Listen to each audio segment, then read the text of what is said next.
اگلا سوال بھائی کی جانب سے۔ السلام علیکم ورحمۃ اللہ وبرکاتہ۔ وعلیکم السلام۔ میرا نام محمد یونس ہے، میں بی ٹیک تھرڈ ایئر کا اسٹوڈنٹ ہوں۔ میں جاننا چاہتا ہوں کہ نبی اکرم صلی اللہ علیہ وسلم نے ہر ایک بات اور ہر ایک طریقہ امت کو بتلایا ہے، اور میرا اس پر ایمان بھی ہے، لیکن کچھ علماء یہ کہتے ہیں کہ کچھ باتیں نبی کی حدیثوں کی کتابوں میں لکھی نہیں گئی، یہ بات کہاں تک صحیح ہے؟ رہنمائی کیجیے۔ بھائی نے بہت ہی اہم سوال کیا ہے کہ اللہ کے نبی صلی اللہ علیہ وسلم نے جو کچھ کہا وہ برحق ہے، ہم کو ماننا ہے، لیکن بعض لوگ کہتے ہیں جس طرح قرآن مجید کو لکھ لیا جاتا تھا اس طرح احادیث نہیں لکھے گئے، یہ بات کہاں تک صحیح ہے؟ یہ بات صحیح ہے کہ جس طرح قرآن لکھا گیا اس طرح اتنی سختی کی پابندی سے احادیث نہیں لکھی گئی، اس میں کوئی دو رائے نہیں ہے۔ یعنی کہ جو سختی قرآن کے لکھنے پر برتی گئی اتنی سختی سے احادیث نہیں لکھے گئے، لیکن احادیث لکھے ہی نہیں گئے یہ بات جھوٹی ہے۔ کیوں؟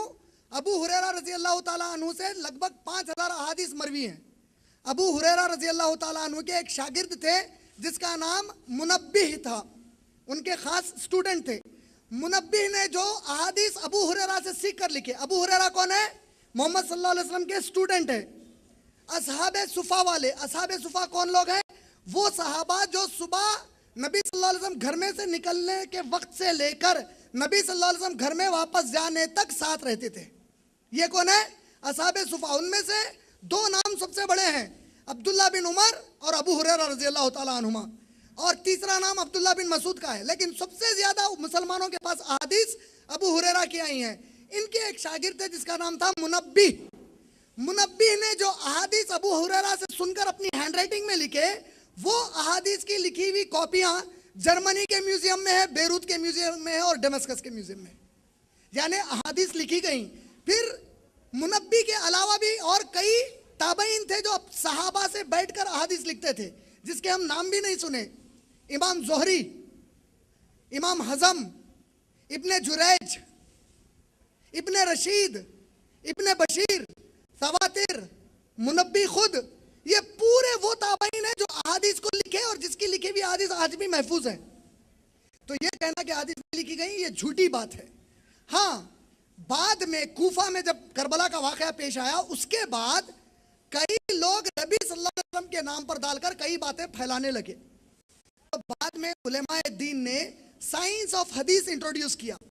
سائنس آف حدیث کیا ہے؟ کوئی بھی آ کر کوئی بات، سورہ حجرات سورہ نمبر 39 کی آیت نمبر 6 میں اللہ نے کہا اگر کوئی فاسق تمہارے پاس کوئی خبر لائے اسے قبول نہ کرو جب تک کہ اس کی تحقیق نہ کر لو۔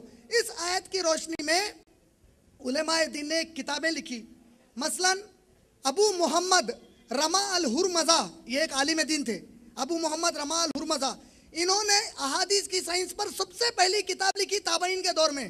اس کتاب کا نام کیا ہے؟ المحدث۔ اس کے بعد ایک اور عالم دین آئے، انہوں نے ایک کتاب لکھی الحاکم، ان کا نام ہے معرفت العلوم الحدیث۔ اس کے بعد ایک عالم آئے ابن صلاح، انہوں نے ایک کتاب لکھی المحدث الحدیث کہہ کر۔ یہ کتابوں میں بتایا گیا کہ کس طرح صحیح کوئی آدمی جھوٹ کہہ رہا ہے نبی صلی اللہ علیہ وسلم پر تو کس طرح پرکھیں، کس طرح اس کو الگ کریں۔ اس سائنس کو سب سے پاورفلی ڈیولپ کیا امام بخاری رحمۃ اللہ علیہ نے۔ یہ جو کتابیں لکھی اس سے انہوں نے 5 اصول ڈرائیو کیے۔ 5 اصول کیا ہے وہ؟ اتصال السند، عدل، ضبط، شاذ نہ ہو، علت نہ ہو۔ اتصال السند کا معنی کیا ہے؟ امام بخاری کیا کرتے ہیں کہ اگر ان سے کوئی کہتا ہے نبی نے کہا ہے تو ان سے پوچھتے تم نے کس سے سنا، پھر ان سے جا کر ملتے، پھر ان سے ملتے، پھر ان سے پوچھتے کیا تم نے لکھا ہے، کیا تمہارے پاس کوئی لکھی ہوئی چیز ہے، کیا صحابی کی لکھی ہوئی چیز ہے۔ یہ ایک تفصیلی، یہ خالی ایک ٹاپک کے اوپر میں آپ کو 1 گھنٹہ بتا سکتا ہوں، کیونکہ اس کے بعد احادیث کو الگ کیا گیا، سمجھے آپ؟ یہ دیکھیں کہ کون لکھے، پھر کیا جو ورڈنگ سے پرفیکٹ ہے یا نہیں ہے وہ دیکھیں۔ اس کو کہتے ہیں اتصال السند۔ عدل، کہنے والا اچھا آدمی تھا کہ برا آدمی تھا معاشرے کا، لوگ اس کے بارے میں کیا کہتے تھے، نیک صفت ہے بولتے تھے یا برا ہے بولتے تھے۔ پھر ضبط، اس کی میموری کتنی ہے، حافظہ اچھا تھا کہ نہیں تھا۔ شاذ نہ ہو، جو بات یہ کہہ رہا ہے کیا اس کی بات کوئی صحابی سے یا خلفاء سے ٹکراتی ہے وہ دیکھتے تھے۔ علت نہ ہو، کیا یہ بیمار تھا، کوئی باتیں کرتے وقت دماغی طور پر نہیں۔ یہ 5 اصول پر جمع کرنا شروع کیے۔ ان 5 اصولوں میں اور 5 اصول ایڈ کیے کس نے؟ امام مسلم نے۔ اسی لیے بخاری، صحیح بخاری اور صحیح مسلم میں جتنے احادیث آتے ہیں ان پر 100% آپ یقین سے لے سکتے ہیں انشاءاللہ یہ صحیح احادیث ہے۔ اس پر امت کا اجماع ہے،